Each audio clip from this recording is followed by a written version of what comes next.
Доброго дня, любі малята! Подивіться уважно, як розквітли в саду вже квіти, розпустилися на деревах листочки, перші квіти. Я пропоную вам послухати віршик про весну. Я дивлюся у віконце, а мене лоскоче сонце.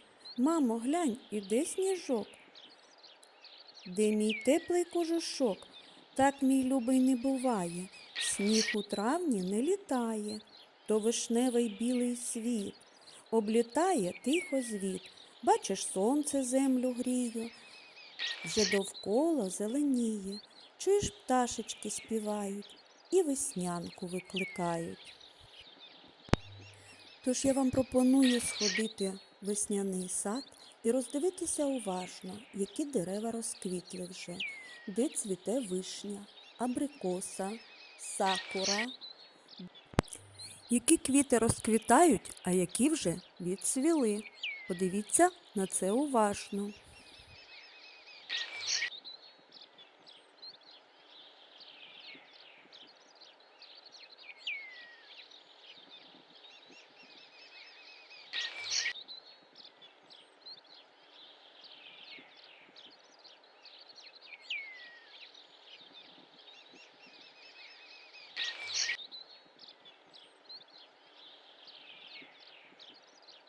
Подивіться на ці квіти, як працює бджілка навесні.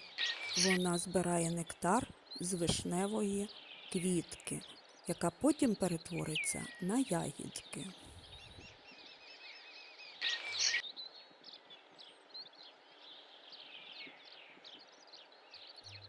А так на світ з'являються яблучка. Роздивіться уважно. Я пропоную вам разом з батьками сходити до весняного саду і подивіться, які дерева ростуть навколо нашого гарного саду. І зробити висновки, де цвіте сакура, де цвіте вишня, абрикоса.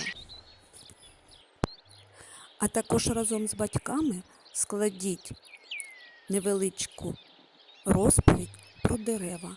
Кого радують дерева?